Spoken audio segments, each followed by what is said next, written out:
오늘 각종 사건, 사고 소식을 정리해보는 포인트 뉴스입니다. 첫 번째 소식입니다. 건물 옥상에서 흉기를 휘둘러 여자친구를 살해한 대학생에 대해 법원이 구속영장을 발부했습니다.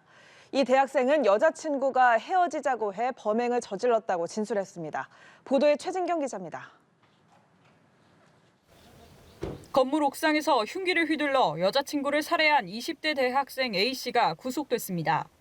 A씨는 구속 심사에 앞서 왜 범행을 저질렀는지 등을 묻는 취재진 질문에 답을 하지 않은 채 유족에 죄송하다고만 했습니다. 유족에게 할 말 없으세요? 죄송합니다.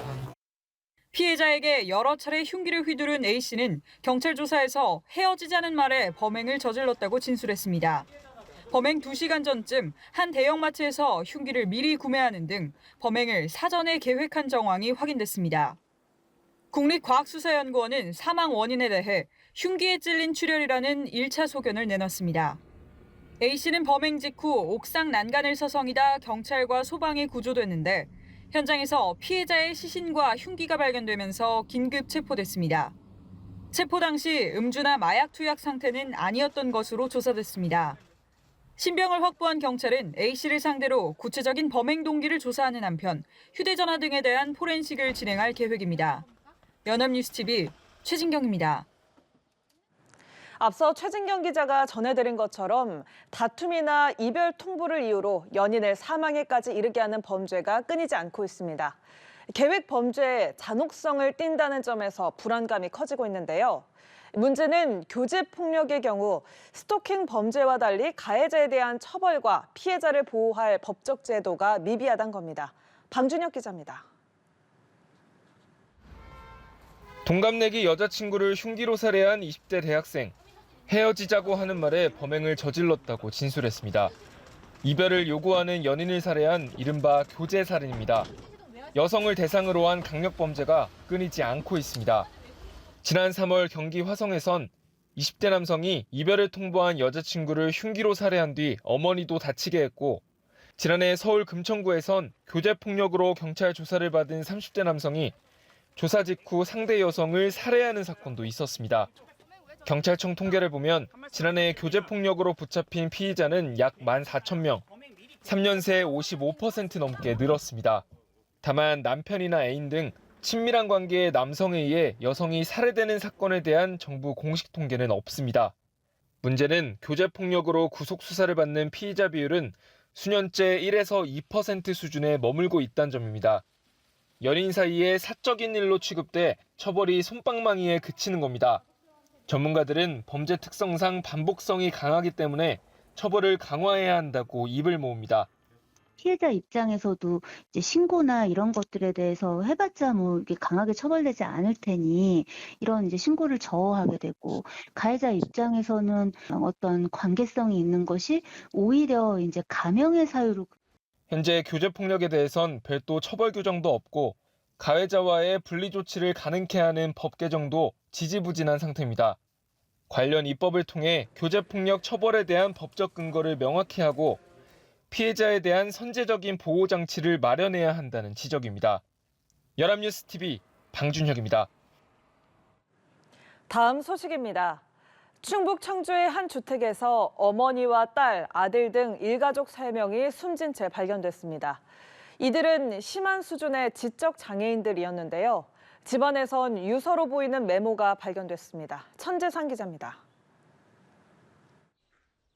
단독주택 대문과 뒷문 진입로에 폴리스 라인이 쳐져 있습니다.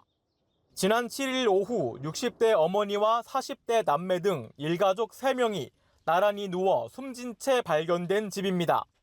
경찰 등에 따르면 당시 시신은 부패가 일부 진행 중인 상태였고 집에선 침입 흔적 등 타살 정황은 발견되지 않았습니다. 집안에서는 유서로 추정되는 메모가 발견된 것으로도 전해졌습니다.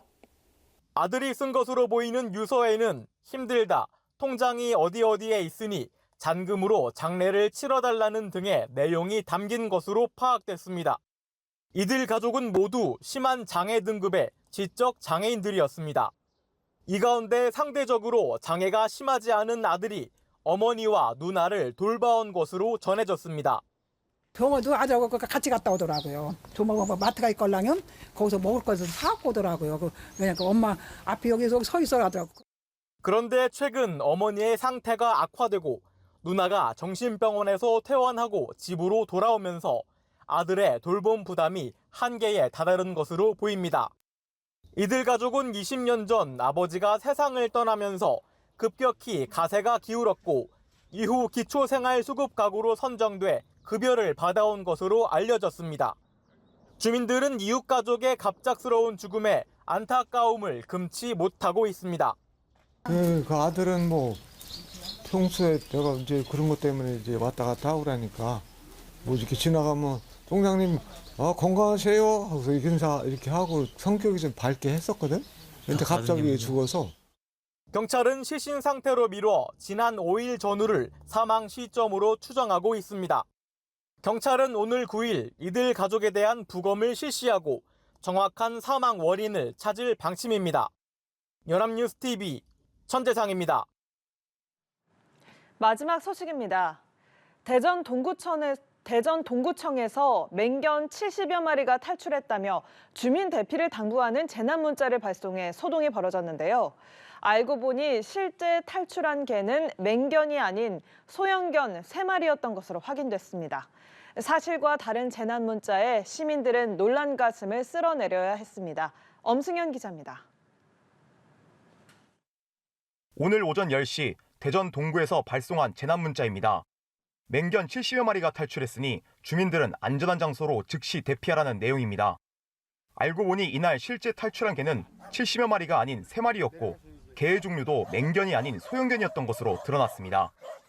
재난 문자 내용이 사실과 달라진 것은 여러 관련 기관을 거치며 부정확한 신고에 당국의 과잉 대응이 겹치면서 상황이 부풀려진 탓입니다. 앞서 이날 오전 9시 43분쯤 큰 개가 다니고 있어 물 것 같아 위험하다는 신고가 112로 접수됐습니다. 신고를 접수한 경찰은 소방에 공동대응을 요청했습니다. 이후 소방에서는 추가 정보를 확인하기 위해 신고자와 통화를 했는데 이때 신고자가 80여 마리가 탈출한 것 같다는 말을 한 것입니다. 소방은 해당 내용을 대전 동구에 공유했고 동구는 주민들의 경각심을 높이기 위해 임의로 맹견이라는 단어를 넣어 재난대피 문자를 발송한 것으로 나타났습니다.